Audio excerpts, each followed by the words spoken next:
Le sourire de Dieu. Le sourire est une manifestation plus difficile à définir que le rire, parce qu'elle est beaucoup plus discrète. Le rire est sonore, et quelquefois même bruyant. La bouche s'ouvre, les yeux se plissent ou même se ferment.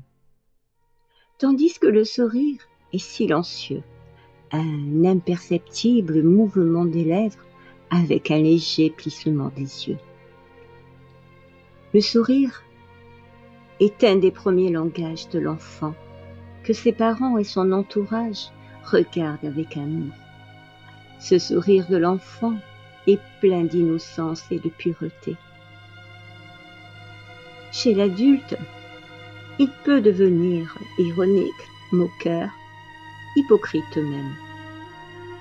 Combien de sourires servent à masquer la colère, le mécontentement, la rancune ou le désir de vengeance. C'est ainsi que chaque jour, tellement de sourires artificiels sont distribués à droite et à gauche. Ce ne sont que des écrans, et on le sent. Chaque sentiment peut s'exprimer par un sourire. Le découragement, le renoncement ou, au contraire, l'espoir et la décision de se remettre au travail, l'abnégation ou le désir de prendre une revanche s'accompagnent parfois de sourires. Mais observez combien chacun est différent. Le sourire moqueur a quelque chose de grinçant. Le sourire de la sagesse est très subtil, à peine perceptible, mais plein de sens. Et je ne vous dirai rien du sourire de la stupidité. C'est aussi à leur sourire que l'on peut reconnaître les créatures perverses. Même si elles ont une belle allure, un beau front, des traits fins et réguliers, leur sourire, quelque chose de tordu qui apparaît au coin des lèvres, trahit leur déchéance. Pas souvent, mais il m'est arrivé de rencontrer des êtres pareils, et c'est leur sourire qui m'a révélé leur vraie nature. C'est pourquoi je sais que je ne peux me faire une idée exacte de quelqu'un que si j'ai vu son sourire. Il y a des sourires par lesquels je me sens captivée, comme celui de la mère penchée sur son enfant lorsqu'elle le berce ou le nourrit.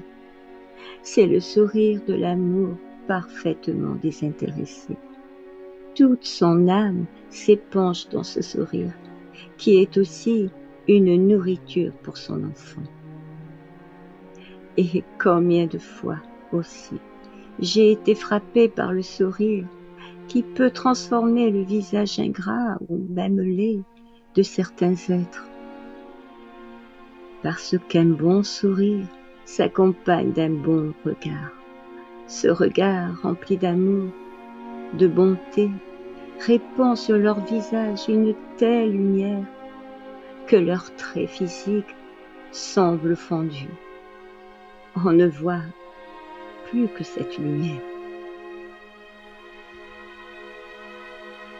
Quelle joie, quel réconfort peut nous apporter le sourire de certains êtres. C'est comme un cadeau auquel on ne s'attendait pas. Et le sourire du soleil quand il émerge des nuages pour nous envelopper de sa lumière. Mais le plus beau, le plus souhaité, celui auquel toute notre âme aspire, c'est le sourire que Dieu nous accorde après des souffrances auxquelles nous avions cru ne pas pouvoir survivre. Dès que ce sourire apparaît, l'obscurité, l'angoisse, la peur, les images menaçantes s'effacent. Tout s'éclaire et s'harmonise. Ce sourire vaut plus que toutes les richesses et toutes les autres joies de la terre. Aucune violence ne peut le conquérir, mais seul l'amour, l'espérance et la foi.